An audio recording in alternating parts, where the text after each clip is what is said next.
What's going on, people, and welcome back to the GalacticOz Podcast. We are back on another World Cup day. This World Cup just keeps on giving, and today is an important day of the World Cup match days because today is the final day of the group stage. Yesterday we had Liban, and I said from SDS in the comment section, I'm saying Liban from SDS, eyes, wink, wink, eyes. I think they're starting some sort of thing that he's no longer part of SDS, but I'm here to tell you he will be back soon. But that was Liban. Today, we have another guest for you, rolling out the guests until the end of the World Cup. Joining us today from ONETWO TV, direct from Kenya, we've got Zuhum Umar joining us, one of the many panel members of the ONETWO TV podcast. Now, ONETWO is very, very similar in all aspects to Galacticos and Filthy Fellas and SDS in every aspect, like the vibe, the energy, the topics, everything is, if you love Galacticos, you're going to love what these guys do, bro. So we are going to do a collab post, obviously on YouTube, but make sure you check out their work because they've got some spectacular content. And from from the sound of what he's telling me right now, they're onto some big things, Coca-Cola, sponsorships, Red Bull sponsorships. So they're moving big. So jump on ship before it's too late. Zorm, welcome to the Galacticos, my brother. Thank you so much, man. I'm really excited to be here, bro. It was actually quite surreal when you reached out. I checked out the podcast. I obviously did a bit of research, and I saw some big names on the pod, man. So I was like, these guys know what they're doing. And then obviously, the more content I consumed from you guys, I realized, actually, these guys are just like us, just a bunch of agendas and a lot of hatred and tribalism with a little bit of analysis and whatnot. But obviously what people remember is the agenda. So, but yeah, man, really pleased to meet you guys. Really excited to be here. And man, I can't wait to get into it.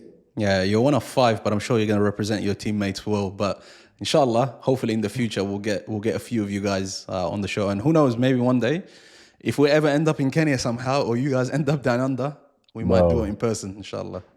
Well, I don't know if I'm going to come down under, bro. I mean, everything there is either venomous or poisonous. That's the rumors. These are the rumors that people have of us. You know what I mean? We're living peacefully, alhamdulillah. We're living good.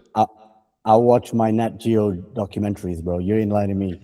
If I was to say the same about you, I would say you're stroking lions and giraffes. You know what I mean? Like it could be either way. Here we go. You know what I mean? Here we go. Well, people come and go back to their countries. I'm not sure that applies in Australia. People come and go back to their countries. So I don't know. Everybody that you're seeing on screen here, 2 out of 3 are born and raised in Australia. So their parents moved there and never went back. That says something about the country. You know what I mean? But, no, it says something that you guys are still alive. I mean, good for you. We're good. Well done. We're living great. We're starting podcasts. What is this rivalry between Kenya and Australia that we're creating, bro?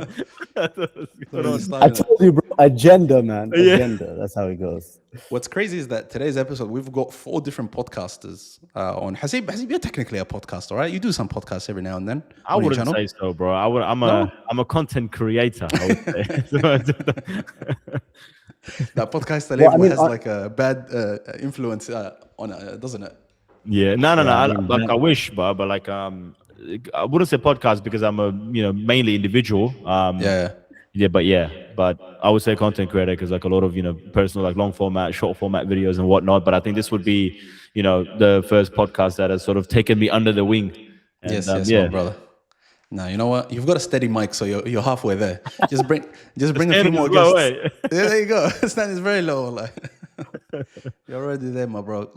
But anyways, as we said, today was the last day of the group stage matches, and match day 17, I believe, delivered some drama towards the end, and we're going to speak about what the knockout stages are going to look like. But first, let's review some of the games that went down. I'm not sure which ones you guys watched or checked out, but let's start with the Croatia versus Ghana game, which Croatia won 2-1, and they knew they needed the result because they were under pressure, but they got the result and they're through to the round of the round of 32. Lads, did anyone check out this game firstly before we kind of get into? Not really, from my perspective, to be honest. Like, I think everyone was through, so like I didn't really like sort of pay attention to this game as much. I mean, Croatia was sort of expected to win, but Ghana was already through, so like I didn't really pay attention. But I wanted to see how England responds after the 0-0 draw, in the previous round. So that's why I wanted to watch England a lot more closer. But yeah, so unfortunately missed out on this game because obviously they were playing at the exact same time. But I don't think there's much to take away from it unless anyone else wants to add on to it. We've been saying that like Croatia on all legs, and they really are. Modric, to be fair to him, he put on a performance this game. But now they're coming against a bigger team in Portugal, and we're going to talk about Portugal when we get to them. But is this the end of the line for them? Like when it comes to this World Cup, Zohran, what do you think? Like, is this the point where they exit this tournament? You mean in the game against Portugal? Against Portugal, in the round of 32. The thing is, like, if Portugal were running rampant against their opponents and creating chance after chance, and they didn't have all this sideshows that was happening on social media and all, then maybe I would say that would be the end of Croatia. But I'm like Hasib. I was on Saka watch, making sure that my star boy got his assist and his goal contributions. But whenever I got a notification from the goals going in, I would quickly flip the channel and see the goals that were scored. And essentially, from what I've seen throughout the tournament, Croatia look like a gelled team. And as much as, like you just mentioned, this could be them on their last legs, the end of an era, so to speak, for them. They've got this like weird are they Scandinavian? I don't know, but they've got this weird, like, they're not, but they've got this weird like grit and like real team effort and a real team ethic in the way that they grind out results. The goals they scored in this particular game, essentially bangers, right? But I don't know. I feel like it's somewhere in the middle because of how disappointed I am with Portugal, and it's probably just a personal thing. But when you have Vitinha, João Neves, you have the fullbacks that you do, you have the attackers that you do, it's quite disappointing to see them put out such meek performances. You know what I mean? Yeah. And they don't come into the tournament in great shape. Like, obviously, some of their players have played a lot of games, right? But then you have Rafael Leao, who's had an injury-stricken season. His team just bottled top 4. Who would have thought? And then you have an aging Ronaldo. I mean, if he's not, can we say aging? He's aged enough. An old Ronaldo who's nowhere near what he was previously. And it just doesn't look good for Portugal, which is really weird because I did this predict this bootleg like kind of World Cup fixtures predictor thing, and I had Portugal going all the way to the final and beating Spain 2-1 from the beginning of the tournament. But then now the performances make me think otherwise. So you think they might survive this Portugal test? Yeah, I really do. Knockout football, you just never know, but it's a balance of the randomness of variables in football. A bad decision, like a bit of bad luck here and there, a deflected goal, a known goal, a red card or something like that, or maybe even penalties. Yeah, and I agree. Mix that with their grit. I think they could do something. I think they could cause an upset. Yeah, I agree. It's the fact that Portugal isn't really displaying what we expected of them to come in with during this tournament, and then you've got that bit of randomness that might happen. This is knockout stages we're talking about here, so they can nick it in the last minute, or they can win it on penalties. Or someone might get a red card, and then they have the full advantage swing. You never know. But that's Croatia onto the round of 32 along with Ghana. Ravo, this game is probably one of the most anticipated games today. We all wanted something a bit more with, a bit of oomph to it from England. They beat Panama 2-0, but it wasn't the performance that I watched this game. This wasn't a performance that I would say they could go into the knockout stages in a very comfortable momentum. Let's call it. They dominated possession, but they didn't really do anything with it. The only player, and so, I've been saying this for a while, the only player that for me stands out in this team, regardless of how they perform, is Jude Bellingham. For me, even though Harry Kane gets the goals, Jude Bellingham seems like he's the only player that plays. Even if he doesn't play well, he gets on the ball, tries to do something, chases players down, makes big tackles. He's involved to some degree, and he's not hiding, and he never underperforms, let's say, individually. But this entire English team is going to come across, I think, Congo next. And we're going to speak about Congo later on the show. But what did you make of this particular match and how they're going to go in the future? I think the last time England played, I was the one that was saying, like, where's Saka, where's Rashford? Yeah. I was happy to see them on the field. You know what confuses me? I don't know about you guys, but when Jude Bellingham wins the player of the matches, Yeah. I genuinely think he's just an aesthetically pleasing player to watch. That's what wins him the man of the matches. Like against Ghana, I reckon I would have gave it to a Ghana player. I would have gave it to one of the Ghanaian defenders, because I think they did a really good job. He does stand out amongst it, obviously, but I think there's more to it. I don't know, man. I feel like they're giving the man of the matches team a bit too lightly. I don't know if that's a hot take. I've seen a few head turns, but sorry, boys. Like, what is he going to fight me with on this? No, look. Start of the tournament, there were conversations about Jude Bellingham not even getting into the squad, bro. There were talks about him not getting into the squad. There were talks about his attitude, his spat with Thomas Tuchel. A lot of people were saying all that kind of stuff, right? But he's come in, and I feel like alongside Harry Kane, Jude Bellingham is their best player. Look, I'm not a big fan of Jude when he first, came up on the scene. People were talking about and hyping about every single thing that he touched turned to gold. That's what he was when he first started. But I feel like now when it comes to this England squad, there were things about, can he really start with the likes of Morgan Rogers? Can he start with, in the midfield? Will he? Like there were conversations about whether he's going to be in the squad, let alone being benched. He's come in and he's performed in the past 3 games, in my opinion. I think he has performed in terms of his individual level. Goal and an assist today as well, and he's already scored a goal previously as well, and he's always delivered. And in past tournaments as well, he's delivered for England. So he's done what the likes of Phil Foden, Cole Palmer, these people have not done. So in my opinion, I think Jude Bellingham, yeah, he's aesthetically pleasing, but I think the criticism that he got, and he also said it to the media as well, like, I'm playing with a chip on my shoulder. I'm here to prove everyone wrong. He said it himself as well, and he was getting a lot of criticism for it.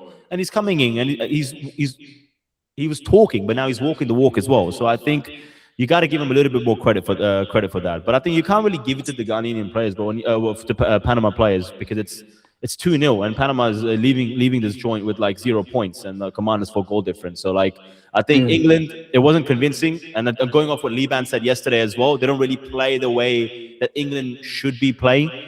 Very similar to Portugal, but this time England gets results as opposed to Portugal. But I would say like Jude Bellingham praise is warranted. Yeah, honestly, it's exactly. Go for it, Zoham. I'm happy. So I was going to say, I'm just going to say, but I am happy about England. And I'm because I picked them to win the World Cup, and I can see them going into the final. They've made their mistakes, I think, and now they're gonna accelerating a bit more against the other teams, because there's teams like France that haven't made mistakes yet. They're not really Argentina haven't really made mistakes, and I think this is where England can catch them lacking. They can be those guys that give them the reality check, because they learned their lesson early in the group stage. So, just to add on to what you were saying, Ray, I get what you mean in terms of him getting the plaudits, Jude Bellingham. It's a little bit of if you want to look like you're productive at work, just do things faster. Lord have mercy. You know what I mean? But from the matches that I've seen in the group stages, he's a willing runner. He's always showing for the ball. He's always trying to get involved. And I think what happens there is he does it enough times and something will fall for him. It doesn't necessarily mean that he's playing brilliantly, right? But he just keeps pushing. And then he gets rewarded for it. But I wouldn't read into the Panama game too much. They did rest some players, and the players that they did rotate with, they're coming back from injury, or some sort of like in some sort of like inconsistency, right? Um, Morgan Rogers came into the team. Rashford, that was his first start, I believe, if I'm not wrong. Yeah. And Saka's coming in for Madueke, and we're talking. Tuchel is talking about his Achilles heel and whether it's going to flare up or he's going to feel any pain. And then you have Jarrell Kwanzaa at right back. That's not a great fit. So it was always going to be a bit shaky. And at the end of the day, like what they were going to face was they were going to face a low block, and most of the teams, the quality teams, the what do you call them, the favorites, or the teams that are among the favorites, when they face low blocks, even some of them have struggled. Like for example, Spain, or I mean Argentina, they have Messi and whatnot, but it just felt like it's a low block game, and it was going to be gritty. Panama weren't going to just open up and play all kinds of like attacking football. But I at the same time, this kind of feels like old England.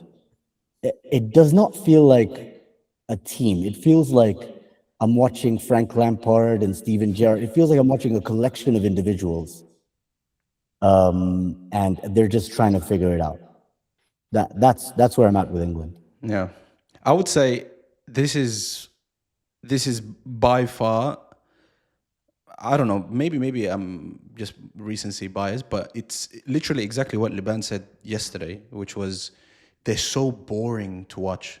I don't think I've watched an English team that was so boring like these guys. They're so like they're not forward thinking at all. They're just so like bleh. And that. But are we surprised? I'm a bit surprised, honestly. I am. Even the last World Cup, they were a little bit more progressive than this one. Maybe because of the players that they brought. And I don't know, Azam. I don't know about that, to be honest. Like, it's a bit of a. It's. I think the right word is confusing, because this exciting thing we've seen in the first game against Croatia. Yeah, they conceded 2 goals, but I think the football in the was second half only, though. It was really, really good. I think it was one of the most exciting until that point. In terms of the games that we saw. But then after that, 0-0, underwhelming. And then now 2-0, they got the result, but still, it wasn't the. It is confusing because against Gareth Southgate, they were they were pragmatic, in my opinion. I think his football was very negative, Gareth Southgate. I mean, the way even in the Euros when they went all the way to the final against Italy, they had it was a home tournament. They were very lucky in terms of the route that they got all the way to the final. I think they versed Germany in the semi-finals, which was a very underwhelming Germany side to begin with. But now they've got Thomas Tuchel, which is I mean, like Liban called it a German. What did he say? Like a Gareth Southgate with a German passport. But like, that's it. Then I think he's obviously a better manager than Gareth Southgate. And then on top of that, they were asking him to make bold decisions, which he did. So he didn't get Cole Palmer in. He's trying the likes of Morgan Rogers, Nico O'Reilly, Konza in the bag, Mark Guehi. So he's trying these things. So I'm not too sure what to think of England, man. Like, it's just a bit. It's so confusing to me. I don't know. This is one country that I really can't make up my mind up. Like in terms of what I truly think of them. Like with Revos, like when he said that they could go all the way, I don't think that's an outrageous shout. I think that could, they could go all the way. But then now I'm flip-flopping after every single game because I'm not too sure what to make of it. Yeah. That's what I'm saying. I said Thomas Tuchel's a fluid coach. He can switch the team up to the conditions they're playing in. Southgate was like, we're gonna sit back, work on the set pieces, catch them maybe on a counter attack, and that's what got him to semi-finals. And that's why they got Tuchel to say, hey, if we get into a circumstance where we're in the semi-finals, we need to switch the tactics up. Tuchel's with the manager to make those changes, those critical decisions to take them to a final. And look, it is boring, and I think England fans will always complain. The English will never be happy. Yeah. They will never be happy. Even if you give them a World Cup, the next World Cup they'll be disappointed. That's how they are. They're never satisfied. And I think if they look at the team right now and how they're playing, they are dominating possession. They're playing most of the game. They're in the opposition's half, deep in the opposition's half. Maybe the final product's not there, but I'm telling you guys, I don't think you guys should write off England. Keep your eye on them. The thing is, like we know what Thomas Tuchel is, right? And Liban put it perfectly. And there's no reason for any fan base or any neutral or any person, football fan, to expect any different from Thomas Tuchel. He like I always felt like even during the Southgate era, I always felt like this is a crop of very talented English players with a lot of skill, a lot of technical ability, and a lot of creativity that is just being wasted with a pragmatic manager from Gareth Southgate's time. And then they went on and signed another pragmatic manager. Wasn't it him who was called the chameleon? Thomas Tuchel. Wasn't there like a nickname where he sets up a team to just mimic or immediately counter what the opponents are going to do, right? And he takes different strategies to try and put that into effect. And the thing is, like, for example, look at the Panama goal, the first goal against Panama. He opened up the game with a set piece. Where'd he get that from? Arteta, you know? But, like, at the end of the day, this England team is being wasted. They need a manager that focuses more on technical ability, a bit more free-flowing football, and the likes, you know? And it's a bit disappointing. I think in addition to confusion, I'd say also disappointment, because they are boring to watch. They are a bit of a drag. And we are spending way too long on them right now. They're so boring. One more thing I gotta say. I think as football fans, we are looking too deep into it as well. The problem with us, and I know this is what the show's all about. You're not meant to show all your cards. You know, like when they play poker, you don't reveal your cards too early. It's still I think he's got something up his sleeve for the knockout stages. I think that's when we'll start seeing the best of Saka. We'll start seeing Bellingham even take it to another level. Harry Kane will start scoring towards the knockout stages. I think managers are hiding their cards. They're not revealing their cards just yet, because you don't want to go up against France and they know all your game plan. You know, and that's what I think. So I think it's a bit early for us to like throw England away, but I think Thomas Tuchel's got something in the back. I'll be honest, I think you're being too optimistic for this guy, bro. I don't think he has any cards left, bro. He's thrown the kitchen sink in there. I'll go for Tottenham as well. Come on, guys. Of course I want Live of hope. I think he meant. I think the card up his sleeve is Jed Spence as right wing or something, right? right. Put him up all the way. Let's move on to another. I mean, this was, for me, was supposed to be the most exciting game of the day. Colombia against Portugal, finished 0-0. Colombia pretty much controlled most of the game. Portugal created like very little chances, and honestly, going forward, they looked very, very passive. And then Davinson Sanchez also had a goal ruled out by like a very small margin. And then once again, the attention falls on who else but Cristiano Ronaldo again. And Hasib, we've got to, because I was having, what is it? Well, I can't remember what time the game was, 9 a.m., 10 a.m. game. I was having a 10 a.m. argument with Amir on the phone. He is defending Ronaldo. He's on a horse. He's got a sword. He's fighting like Hamza, you know, in the battle of Badr for Ronaldo's sake. I don't know what he's trying to prove, but there gets to a point where, first of all, let's address Ronaldo. But this Portuguese team, you want to talk about individuals in a team? This is the best display of it. Where is that Bruno Fernandes that's the best player in the Premier League? Where is he? Where is Vitinha? Where's the best midfielder in the world, according to some? You know what I mean? Where's Bernardo Silva, the guy that was signed by Barcelona right now? Is that confirmed? I don't even know. And I don't want him after seeing this bullshit tournament. And then you look at the other players, like Nuno Mendes is stinky, bro. Besides that free kick today, he was horrible. You know what I mean? The back line, not great. Going forward, they had nothing. And Ronaldo, that's the frustrating thing with me when I was talking to Ahmed. Ahmed is like to me, hey, look, Ahmed, by the way, is my younger brother. He was saying the guy has evolved so much that now his game solely relies on being fed. And I was like, that's a shahad, bro. That's a beggar, bro. He's pretty much a beggar up there waiting for something. My standard of Ronaldo is Ronaldo can change a game by himself. Well, And the fact, stop, Hassan, bro. Like, but stop, this is what I expect from him, bro. Hassan, This bro, is what I expect from him. Because we can't have it both ways. You can't say this and then say he's 41 years of age, bro. Let's look at the facts. Let's look at He's the 41, truth. but I still expect No, it from him. but that's the thing. That's, bro, like, he's 41. He's not going to give you what you think he's going to give you, bro. He's not going to take on 3 players. He's not going to be able to change the game.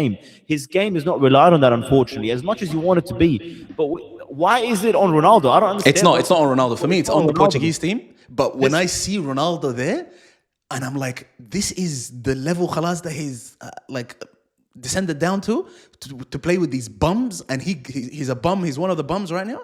I'm like, nah, bro. That's what I'm just trying to wild, say, bro. Like, first of all, let's give a little bit props to the game. In my opinion, I don't know how this game was 0-0. It shouldn't have been Absolutely. 0-0. I think it was Absolutely. very entertaining to watch. I don't know about you, but I was very entertained in terms of watching it go Bro, back and forth because it was. Just to add to what this Hasib is saying, bro, there were 24 total shots from Colombia and 13 from Portugal. This game was lit. It was very exciting. Anyway, carry on. Yeah, it was very, very exciting. I mean, to be fair, like, Portugal had a few chances as well that they should have converted, but they didn't. But in terms of number-wise, I think Colombia just completely outweighed Portugal, especially towards the end. And the guy was offside, Sancho was offside by a toenail, bro. Like, I mean, similar to the Iranian offside as well. So they were very lucky, Portugal. But either way, I spoke about this. I feel like the biggest culprit, the person to blame, is Roberto Martinez. Yeah, bro. that guy's It's amazing. Roberto He's just Martinez. smiling on the side as well. Wallah, This guy such a has mess. no idea, bro. This guy is a Sunday league coach at best because he did not start João Neves. Not only that, look at Rafael Leao, shadow of a player. Bringing Rafael Leao in the 70th minute, you expect Rafael Leao, the kind of player that he is, for him to change the game. We're still looking at 41-year-old Ronaldo. We've got Rafael Leao coming in, cuz. Make an impact. João Neves coming in, make an impact. He subs on Diego Dallo. What are we doing here, bro? You need to chase it. You need to finish first. Now you finished second. Now you're going to verse the likes of Spain, Germany, all the massive teams where you could have avoided that all the way till the quarterfinals if you were to finish first. Now look at the unused subs, yeah? Bernardo Silva, unused. Conceição, unused. Gonzalo Ramos cannot get a game to save his life.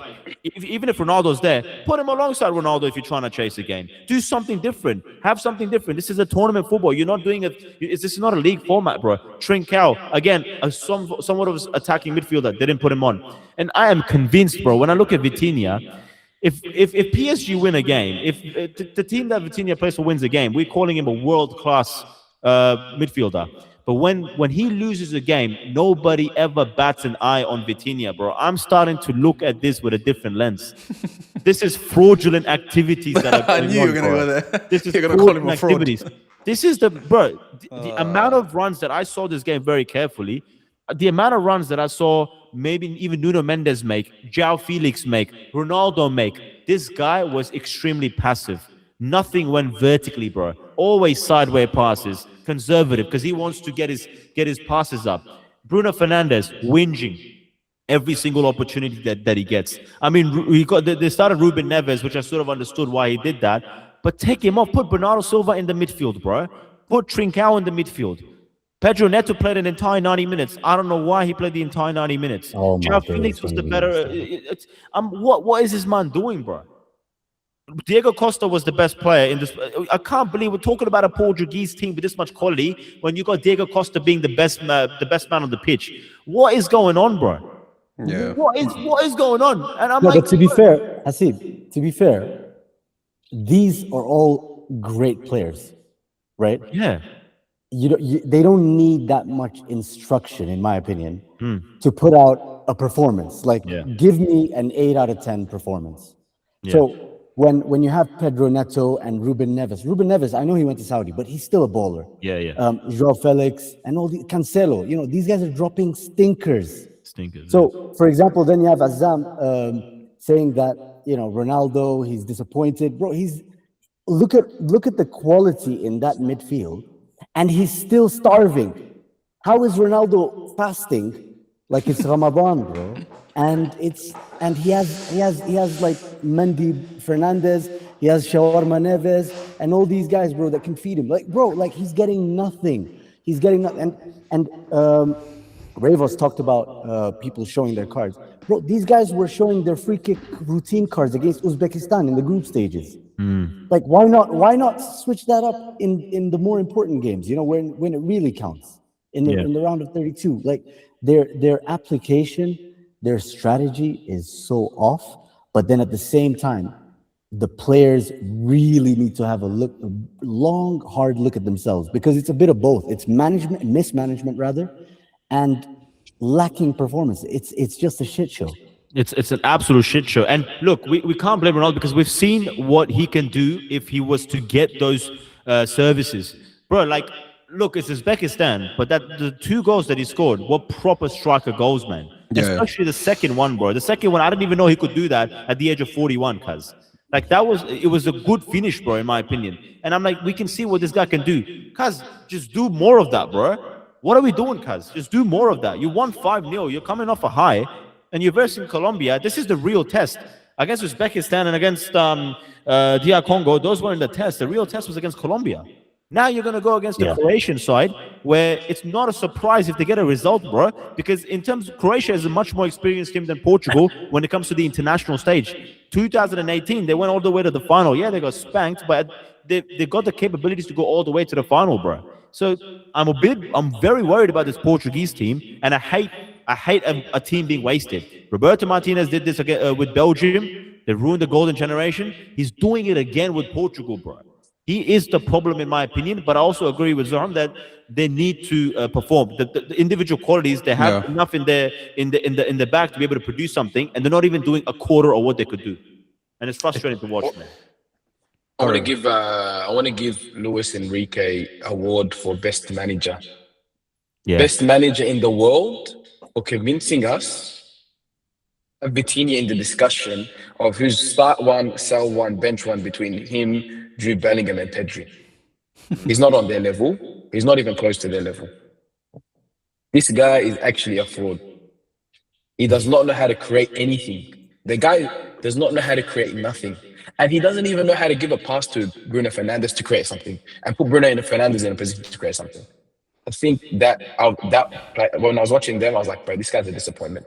But kudos to Colombia for playing. They're playing rock and roll football right now. Bro, I'm pissed off at myself. I'm pissed off at myself for falling into this trap, bro. I hate when I get finessed by a player. I hate it. I'm like, I thought you were good. I thought you were good, bro. And then this is what you do, bro. Well, like I feel betrayed, bro, when it comes to like Vitinha, bro. Back-to-back Champions League, bro. What are we talking about here? This is very frustrating to watch. But yeah, let's give kudos to Colombia. Colombia is proved to me like that this is a team that could. That's not a team to mess with, bro. They're not a team to mess with. I think they're proper dark horses, and they will have some upsets. They will generate some upsets in the future. But bro, James Rodriguez, bro, this guy is timeless. This is what I want. Every single time he puts on a Colombian jersey, back to 2014. This is what I want. I want Neymar to do this. Wallah. I'm waiting for Neymar to do this. Thank you. People keep talking about Messi and Ronaldo. I'm like, bro, there's another GOAT that was always there with them in the Ballon d'Or nomination. Neymar's got to go on the treadmill. Neymar's got to go on the treadmill. He's got to do the 30-minute incline of 12 and do that walk just to drop another 2-3 kilos. Wallah, when he got subbed on, boys, heavy. It's like, good KFC meal. He looks like, wallah. Bro, the guy. He looks like if he takes the wrong step, his ankles are done for life. No, he doesn't. He doesn't look comfortable in his own body. That's what I would describe it. Like he doesn't feel like he's loose. He just feels so heavy and static. Bro, it's very sad to see. I don't know if you've guys seen those edits where, you know, the Nike ad back in the 2014 World Cup when the winner stays on ad when the guy's like, oh, I'm Neymar, and then like doing the ad, he passes it back, and then he's like, oh, Neymar would never do that, right? And then fast forward to 2026, Neymar did that with at Santos. He passed it back, and I was like, wallah, bro, that breaks my heart. Wallah, that breaks my heart. I was like, bro, like what we saw growing up, watching this guy do with the football, we thought it was not possible, bro. The things that he used to do, rainbow flicks, just taking man on, even back in the 2022 World Cup when, you know, they were versing Croatia, even though they lost, I think Neymar was a shining light. Bro, like, it's so sad to see when someone was over here. He has to have a moment. Close, bro. he has to have a moment in this World Cup, bro. It wouldn't be right for him to go out the way he's going out Yeah. like this. Oh my God! Who else are with him? Even if Vinny can just do it for him, like do just this World Cup for him, and Neymar to just come on, get subbed on 90 something minute, come and lift the title, and that's it, brother. The trophy, and that's it. Let it be, bro. Not happening. We're dreaming. So let's get back to reality. And the reality is, Congo beat Uzbekistan 3-1, and Algeria drew 3-3 against Austria. Two very different games. The Algeria-Austria game was very exciting. Riyad Mahrez, by the way, guys. Are we... Abdullah's been advocating for this nigga for a while, bro. He's been saying this guy's the best African player of all time. And the more this guy keeps playing, the more I'm like, Allah, what's going on here, bro? This is starting to sound... Because this guy's been carrying his nation for a hot minute, bro. Before we talk about Mahrez, can I say, like, I feel very sorry for Iran, bro. Oh, Iran, yeah. bro. Iran is. Oh man! If they got the win, ya Allah. So Iran got the win against Egypt, the winner, which was ruled offside, but like literally a toenail, bro. And then now, when Algeria was winning, they were also through from being the best position. And then 96th minute, literally 2 minutes later, bro, when Austria equalized. Well, bro, like Iran has gone through a madness this World Cup, bro. From not getting the visas. This year they've gone through a madness, bro. Exactly, the whole country as a whole, they didn't even they didn't even leave the football alone, bro. They got detained in the airport, bro. They didn't get visas, man. They had to travel in to the US to play on the day of their match. Heartbreak against Egypt, and then they got a glimmer of hope, and then they got taken away from them today as well. So wallah, I feel so sorry for the Iranians, because they deserved it, man. If they went through, USA versus Iran would have been generational, man. And we all who we would have been rooting for. But I just wanted to mention that before we talked about the game. Would have been a classic that if that would have happened. But the Algeria versus Austria game and Congo versus Uzbekistan, lads, does anyone want to highlight anything? I had to highlight Riyad Mahrez because that is the African GOAT right there. But Zoham, have you got anything to highlight from those two games? Yeah, actually, I was watching the second half of the Algeria-Austria game, and at 2-2, it became an exhibition match. It genuinely felt like one of them old World Cup games where two teams understand the assignments. They know what's at stake. Nobody wants to lose the game, so nobody at the same time wants to go and try and win it. And it just felt like they had this understanding. And I switched to the Argentina game in case I saw another Messi goal, right? And then I got the notification that, Algeria had scored through Mahrez. So I switched back, and it's all kinds of chaos now. It was incredibly confusing, but at the same time, I was worried about the Austrians, because I think they didn't have like an amazing World Cup, but I wouldn't say they've had a horrible World Cup. I felt like they've had a World Cup campaign so far that deserved at least a round of 32 qualification. And at some point, it looked like it just wasn't going to happen. But at the same time, with the whole Riyad Mahrez stuff, Algeria has a lot of quality African players. And it would have been really sad to not see them progress. You get when Austria were leading the game, it looked a bit scary. But they have some bowlers that I just felt like the more African teams. I don't know. You guys are. I think there's 8 out of 9, isn't it? That qualified. 9 out of 10. 9 out of 10. 9 out of 10, is it? Oh, okay. Yeah, 9 out of 10. The more African teams, the merrier for me. And it felt like Algeria not being one of the African teams there just would have been heartbreaking, especially for me, as an Arab, because you have the African Arab teams, and you want to see these brothers do well. But in terms of the real surprise of the tournament for me was DR Congo. Bro, I watched some of their games in the build-up to the qualification rounds for the World Cup and whatnot. They weren't particularly impressive, and that's probably because they're playing their games in Africa, and African football can be very what's the word? African. Yeah, I guess it can be fluid, it can be gritty, it can be very political, it can be very controversial, and so on and so forth. But their performances in this particular World Cup, bro, like I've been so impressed. First of all, the 1-1 draw, like I get it, it's against Portugal, and they're in the shape that they're in. But to do that against one of the heavyweights, brilliant. And then the way they came back against Uzbekistan, like they could have folded. And I know it's Uzbekistan, right?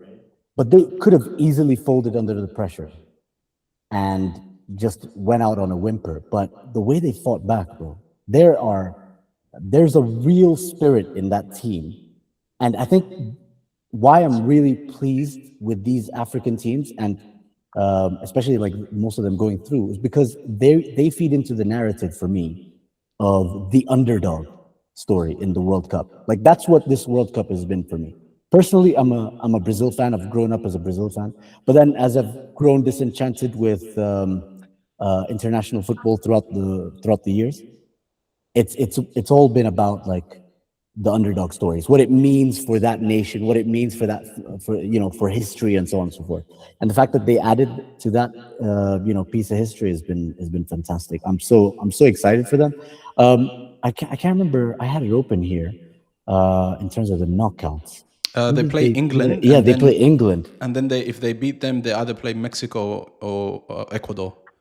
Yeah, so I actually wanted to say this. So today, in as much as I mentioned England rotated quite a bit and they have systematic issues, the way Panama were able to easily break out and counterattack, like they didn't make the most. It didn't result in shots, right? In a high XG value or whatever, but they kept getting out, but then just messing up that last final pass or that final control of the ball, the first touch and whatnot. DR Congo will have more quality than Panama showed last night, and I think this is another similar situation to Croatia, Portugal, where we could have another upset. And I would love that, by the way. Yeah. Congo Genuinely, knocking out bro. England. Oof, woo. That and the would be reason I amazing. say that, bro, no, it would be lit, bro. Like we'd be hate watching England, and Twitter would be Oh my off God. off the hook. If you But- think the English fans were racist before, yeah, for sure, bro. They'd be like, how come our blacks aren't doing as well know. as the French ones, That's what it's bro? gonna Like, bro, it's ridiculous. But like the thing is, what makes DR Congo so dangerous is the quality up top. So the quality to finish those transitions well, that Panama obviously would have lacked, with all due respect. So I think there's something for us, man. yeah. Can we, There's something for us. Can we talk about and give some props to Johan Wissa, bro? Because Johan Wissa has had a horrible domestic season with Newcastle, bro. The amount of criticism that this man has got is absolutely unreal. From that transition from Brentford to Newcastle, that's a massive drop-off from his individual performances. But when he wears that Congo shirt, bro, oof, like he's a completely different player, man. Scored a double today, an absolute monster in the up front for them. And then you have the likes of Wan-Bissaka, Twanzebe. Like these guys got some X factor players that would definitely produce for them when it comes to the knockout stages. And I wouldn't be surprised, and I would love to see them surprise England. And it will be, the content from England that would come out after that happens would be just, pure cinema. Yeah. Just a comment on that, Ravo. Sorry, just a sec. It's incredible what happens to your form and performance when you don't have to play with Anthony Gordon, who Barcelona have just signed for 80 million euros, by the way. But anyway, carry on. Revo? But I was gonna say, bro, these African teams, they actually have learned the discipline of a low block. Like African teams 8 years ago would never be able to do a low block and be disciplined for 90 minutes, But this, I don't know, I'm very impressed. And I don't think any team so far knows how to do with a low block. The best team that knows how to attack a low block so far is probably like Argentina. And that's because they got Messi. I don't see any other team challenging, like, that can break a good low block like Argentina. Maybe Morocco. Maybe They play against them as well. That's why often. I think Argentina hasn't been challenged enough, bro. I think Argentina hasn't come up with the real test, and I don't think they'll come up with the real test till I think the quarterfinals, because they go Cape Verde in the round of 32. Not even quarters, bro. Another... Semis. That's a low block, though. Boys, That's a low block. Boys, they're versing Australia. All right, we're gonna beat the Egyptians. We're gonna send them home, and then after that, we're gonna verse Argentina. We're gonna draw to them. The Aussies. Let's talk about that last game of the day. Argentina played against Jordan. They won 3-1. Lionel Messi was actually on the bench for this game. But the team didn't look like they needed him at all. Lo Celso with a brilliant free kick. And then Lautaro Martinez. I think that was actually his first goal at a World Cup, believe it or not, which is wild. But Lionel Messi came off the bench and broke another record, believe it or not. Came on and became the first player ever to score in 7 consecutive World Cup matches. And he did it in the only way that Messi knows how. This is you're saying don't show all your cards in the group stage. I feel like this is something they might abuse in the knockout stages. Who keeps track of these records? I swear they're making this stuff up now. Well, bro, every single time it's a new record, bro. Let's give it a break. Yeah, I mean, they're going to give him one who's scoring the fastest player to score after a hydration break. Huh? New record after that. Hey. You see, neither you're taking the piss. When they tell you he's the second oldest or the most goals, come on, these are very obvious, bro. 7 consecutive. That's insane. No hate, bro. No hate. Well, I'm no hate. I'm being genuine, bro. You don't like this record, the 7 consecutive games? No. It's good. Whatever. But I'm saying, like, when it comes to Leo Messi, yeah, I don't know what it is, bro. I don't know what it is. Whenever he gets the ball on his feet, the defenders forget how to defend. The goalkeepers forget how to goalkeep. It's the aura. Because tell me that free kick.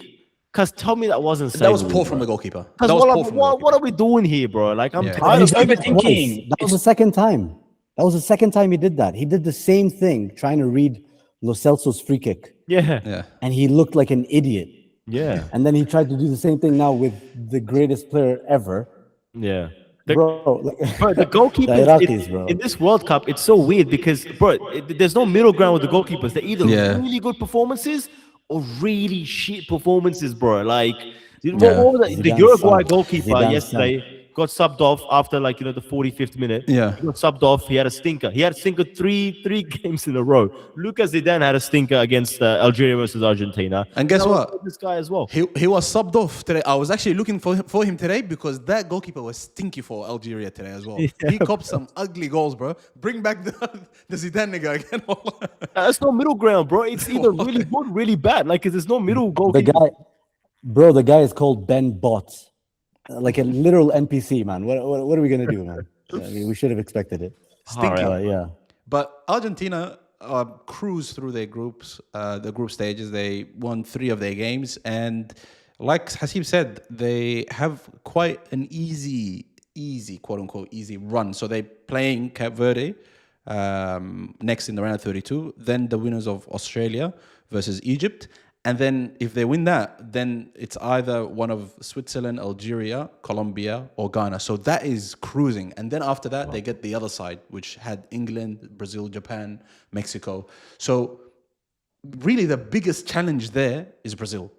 And then on the other side, you've got Portugal playing Spain, Croatia, even US and Belgium, on their side. And then they've got Germany, France on the other side, and Morocco who are waiting for them, even if they progress through. So Argentina escaping again, and it could be that Messi could go back to back, boys. How do we feel about this? I don't like that narrative. I don't like that narrative because you guys ran that narrative with Arsenal in the Champions League, saying, "Oh, you guys got the easier side of the bracket, bro." They won their games. They won their games, and with really convincing performance. Like, they can only play who's in front of them, right? Yeah. You don't choose who you play, and regardless, like, we have teams on the other side who played teams they should be like beating the crap out of, and they still bottled it. Like, they dropped clangers, individual performances, collective performances. But like, so you look at France. You look at France. They smacked everybody in their way, and they still have a tough run. right now. You know what I mean? They still have It's very confusing, bro, because some of them that are finishing first are versing the teams that are third in the bracket, but then some of them are versing the bracket that's coming second in another group. So I don't know how this has been done, but France has no sort of easy route as well, especially winning first. But then, like, I don't know how they've done this because it's a little bit confusing to me. I can't really wrap my head around how they've done the fixtures for the round of 32. Yeah. Why is it not an easy run for France? Because Germany are not there, guys. For me, Germany are not there. We're just saying France are obviously big nations. I'm saying the other side doesn't have big nations. Who are they? Like, think about it. They probably just have Spain there to really worry about. Bro, you've got Germany, Brazil. Germany aren't gonna be a problem for them. They're not. Germany are dysfunctional. You can't say that about a German side. Yeah. You can't say that. No, These are Germans teams. saying that. Yeah, German fans are saying that. It's the World Cup. That's what we have to accept. It's Bro, the World Cup, Cape and Verde teams are going to give their. Spain. Yeah, and they'd be shocking. But this is just Germany, and then you've got Netherlands, we've got Morocco, and then even if they make it past the round 32, round 16, and the quarters, and then in the semis you've got Spain, you've got Senegal, Morocco, Belgium, Morocco Portugal, Croatia.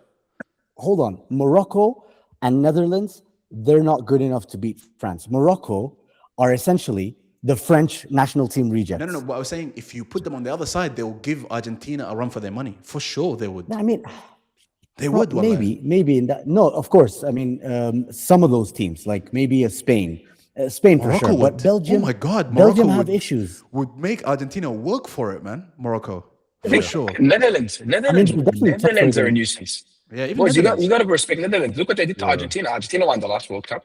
And I'm shaking. You're looking at it from like a player to player sort of point of view. Like you're looking at but we're talking about in terms of the run, right? Like you need a balanced sort of both brackets. I would love to have a handful of big top nations on the right hand side and a big top nations on the left hand side, and they're sort of bad. I don't want everyone to be on one side and one good nation on this side. So if France was instead of Argentina, we would be saying the same thing because we would love to see a France, Germany, France, Spain all the way towards the final, but. I just feel like I know what you're trying to say, but in my opinion, I feel like I would rather have Netherlands versus Argentina in the round of 16 rather than watching Cape Verde versus Argentina, right? Like that's what's a little bit underwhelming in my opinion. No, but in as much as that, like, I get what you're trying to say in an ideal world, right? But that all depends on the big teams putting in big performances. Yeah, so like when they Portugal could have underperform, avoided that, for instance. yeah, Portugal could have avoided that. I'm sure other teams could have avoided that. But- I can't think of the others, but yeah, I mean, Morocco, for example, they have to face Netherlands, but they could have easily topped that group, against with Brazil in them. So it depends. And also, like, guys, in as much as we're talking about balance, Brazil Japan is actually like there's certain games that are not very traditionally balanced, like nostalgia wise. You get what I mean? Like they're like if you think back to what you like Brazil Japan, in my opinion, is a very balanced. That's a fire game, very bro. Balanced. That's a fire game, bro. Very balanced game. Yeah. If Japan wins, would you say that's an upset? Nah, bro, that's Captain Majid winning it, bro. That's No, but it is. Bro. So it is low key an upset, but like it is in terms of the bit. But here's a good question. I mean, you can sort of clip this up as well as on for the reels. What games out of the round of 32 do you guys reckon are capable of upsets? This is a good question. Say South Africa, Canada. Really? Who's upsetting who? South Africa is going to go through, beating one of the All right. co-hosts. All right, let's not support the xenophobes. No, that's not what we're doing, bro. Come on, man. They're gonna go back to their country. I think one we fill up already the said jobs. is Congo and I England. forgot about the African beef with South Africa. I forgot about that. Yeah, bro. Yeah, What the hell? We've been hate watching, bro. Congo, Congo, England, I think is an obvious one. That would be a beautiful upset if that happens. I don't know how likely that is, though. It won't. It won't happen. I think the biggest one will definitely be the Netherlands and Morocco. That one is something's the gonna biggest happen. one. No, the biggest one would actually be Australia beating Egypt, because there's no way that's happening. No, that's not an upset. That's not an upset. That's Come not on. upset, man. That's not That's an not upset. game. Massive upset For bro. you only. Since when do you know anything about football, bro? Because Don't we you were guys in just the play round of cricket or 16 something? last time, bro. Bro, We lost to bro, the only The only team we lost to last World Cup was the winners of the World Cup, bro. Who do you guys play in yes. qualifiers, bro? A bunch of Arabs and some Filipinos and like. No, some don't do people that, in don't do the that. islands, Hey. man. No, don't do Bro, that. Don't we- because we came we lost. second. We lost to Italy as well. Even to Italy in 2006. Yes, Wallah. We lost to the Italians. We have Put a some good respect record. on Won Australia. against Argentina too, bro. We could have done something against Argentina, man. Yes. It was, bro. And Shoulda, also, woulda, we shoulda, came bro. second. What are we doing here? Bro, look, we came second in a group of USA, the host nation, Pochettino, America, Turkey. One player is worth more than our entire country. Then Paraguay, the best defense in South America, and we finished second. Not one person, not one professional analyst, pundit, content creator gave us a chance. They all put us last in that group. We finished second, and now we're here, bro, against Egypt, Yeah. bro. Finishing you know what you gotta second do? behind Come the to- come to USA Fifth Square. is not the Come to flex you Fifth Square. think it is. We gotta talk about from our standards, from Australian standards, bro. You can't put us in the same bracket as Brazil and France. Of course, we're not gonna say that, but like we're That's talking what about I'm from our saying. standards. Yeah, Zom. You're saying what I'm saying. That means if you guys beat the all-time AFCON champions, highest ever We don't winners see of them that way, AFCON. Zoom. We don't see them that way. You have to And understand. I don't, We don't. They won Australia, their first World Cup match. They won Australia- their first World Cup match. That's what I'm saying. Egypt. Australia don't look at Egypt and like, you said, whoa. you said, they wait, don't. you said, no, wait. You said Brazil and Japan. If Japan wins, that's not an upset. Why do you say that? The same thing that we say that Australia versus Egypt, if we win, is not an upset. Brazil, you can say that they're 5-time world champions. You can say that. Japan doesn't have a World Cup, but if Japan beats Brazil, is that really an upset? Because Japan, collectively, in my opinion, they look better than Brazil. But then the same thing, Australia versus Egypt. If Australia Facts, go yeah. through, for us, it's not much of a difference, in my opinion. And no Australian is out here like, oh shit, we landed Egypt. No, in fact, it's the opposite. People are thinking we're gonna smash them. That's what they think. Yeah. what? I swear to God. Mo Salah, Marmoush. Like, who are you guys putting up, bro? And You the guys talk story, about, Mohamed Traore. Come on. No. It's Come gonna on, be a. man. I mean, your best player is Wood. No. No. That's the Oh, wrong that's New country, bro. Zealand. See, like, you don't even Oh, that's New respect Zealand. India. Come on. You guys, sorry, the flags, but you guys all got triggered, bro. I just rage baited the shit out of you. No, but yeah, I think for me, Japan is one of the games for the upsets. That's primed. Congo. Would Cote d'Ivoire, would Ivory Coast and Norway be an upset? Norway winning would be an upset, would it? No, I think that's just equal, bro. I think it's relatively equal in my Balance, opinion. I think yeah. Mexico and Ecuador, if they pull something off at Yeah. home for Mexico, I think that's a big upset. Yeah. Yeah, that would be an upset just because of the locale and whatnot. Yeah. Belgium, Senegal. Belgium's been underwhelming, but like it's still a top 10 nation. I wouldn't compared to mind. I Senegal. wouldn't mind seeing Senegal go through there. Like Of course, that. yeah. Bosnia, and the USA would be a upset That's if a- Bosnia go through. That is a big upset if Bosnia go through. That's 41-year-old. Yeah. They might Yeah. shut down the World Cup. Bro. They might shut down the World Cup or if that happens. Yeah. Yeah, all kinds of bad weather, right? Yeah. But Jesus. lads, this was a brilliant episode. We have to have Zoham here back. Inshallah, maybe we can get you and maybe one or two other panel members and we can do 3v3. Oh, bro, that would be dope. ONETWO TV versus GalacticOz, inshallah. But lads, anything you're looking forward to this next week? We've got some big games. Which games are you guys looking forward to? Japan, Brazil for me is like honestly a childhood dream. I don't know if you know this, Hasib, but there's a show called Captain Majid that used to play on Space Toon. If you used to watch Arabic cartoons back in the day, where the final episode of Captain Majid, Juz al-Kham is basically the fifth version of Captain Majid, like the fifth edition. On the final episode, his mentor that was teaching him throughout his entire youth career is the Brazilian national team coach. His teammates, who he's been playing against throughout his childhood, are all his teammates now. The striker, the attacking midfielder, the centre back, they're all together. His mentor is coaching the Brazilian team, and the two forwards are Rivaldo, the cartoon version of Rivaldo, who he's playing with in Barcelona, and Santana, who's a fictional player who played against him in the Brazilian league, because Japanese people used to think the Brazilian league is massive because of Zico and Pele and Because and they those- won the. yeah. But But have you guys heard of gonna be Blue brilliant. Lock, the anime? Blue Lock, yeah. There's an anime. Yeah, so I've been seeing. Have you guys heard about the whole Vision 2030? And I know where you're going Japan with this. I know yeah, where you're going with and this. Yeah, that's what I'm really excited about because it's Blue Lock was inspired by That's wild. Captain Majid or Captain Tsubasa. Yeah. Tsubasa. Tsubasa, Can't yeah. remember. Yeah, but this would be a real test in terms of like where the nation is, how far the nation has come in terms of the progress, because they've been looking for more egotistic players, Selfish players players, that can pretty much. Yeah, not necessarily selfish players.